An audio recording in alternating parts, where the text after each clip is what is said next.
오늘은 성령의 9가지 열매 세 번째 시간으로 화평의 열매에 대해 증거합니다.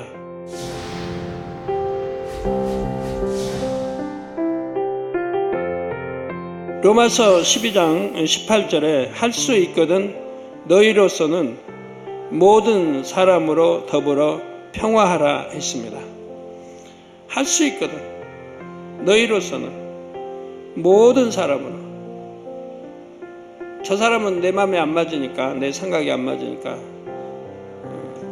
저 사람은 나하고 감정이 있으니까 그런 게 아니고 모든 사람으로 더불어 평화하라 말씀합니다. 하나님을 믿는 자녀들이라면 모든 사람과 더불어 화평함을 쫓아야 합니다. 그러면 어떻게 해야 화평의 열매를 맺을 수 있을까요?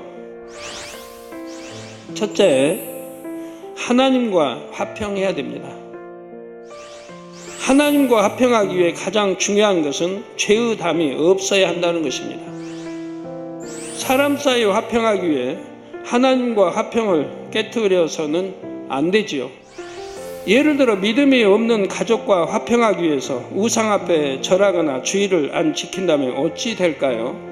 육의 눈으로 보면 이렇게 해서 잠시 화평을 이룬 것 같지만 영적으로는 하나님 앞에 죄의 담을 만들어 화평을 크게 깨트린 것입니다.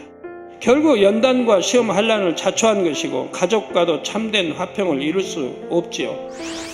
화평의 열매를 맺으려면 둘째, 자기 자신과의 화평을 이루어야 합니다. 자기 자신과의 화평을 이루기 위해서도 악은 모양이라도 버리고 성결되어야 합니다. 마음 안에 악이 남아있으면 상황과 조건에 따라 그 악이 요동하죠. 그러니까 화평이 깨질 수밖에 없어요. 우리가 진리를 택해 행해나가면 결국 마음의 평안을 이룰 수가 있습니다. 그런데 어떤 사람은 하나님과 화평하려고 열심히 진리를 쫓아 행한다고 하는데도 자기 마음에는 평안이 없는 경우가 있습니다. 진리 안에서 잘못 만들어진 자기 의와 성격의 틀 등으로 인해 그런 것이죠.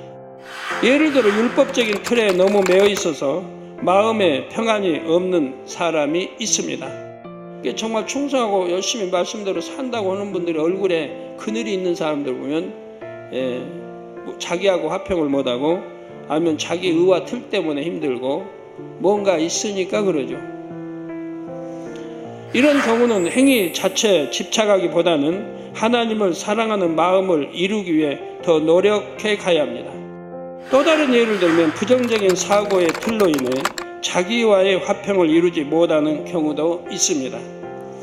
열심히 진리대로 행하려고 노력은 하지만 만족할 만한 결과가 나오지 않으면 심히 자책하고 고통받는 것이지요. 하나님 앞에도 민망할 뿐 아니라 나는 왜 이 모양일까 하고 낙담해서 힘을 잃어버립니다. 이런 분들은 영적인 어린아이가 되어야 합니다.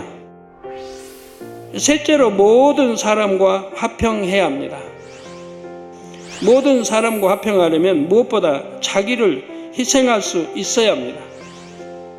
다음으로 모든 사람과 화평하려면 자기 의와 틀을 주장하지 말아야 합니다.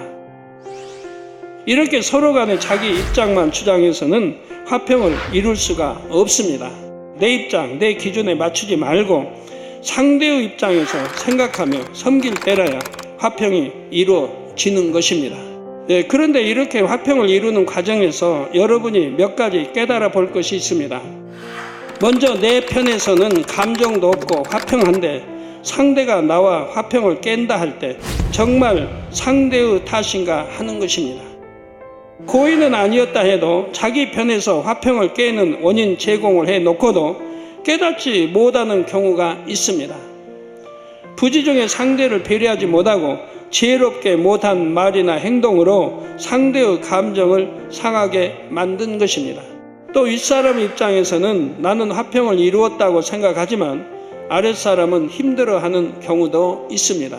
화평을 이루어감에 있어 여러분이 또 한 가지 깨달아 봐야 할 점은 참된 화평은 마음으로 이루어야 한다는 것입니다. 예를 들어 상대가 나를 섬겨주지 않고 인정해주지 않을 때 속으로는 서운하고 속상하지만 겉으로는 표현하지 않을 수가 있습니다. 그러면 자존심이 상해서 직접 표현은 못하지만 말을 돌려서 상대를 찌르기도 합니다. 은연중에 피해의식을 드러내기도 하지요. 때로는 상대를 이해함으로 화평한 것이 아니라 변론하다 보면 다툼이 생길까 염려하여 입을 다물어 버리는 경우도 있습니다.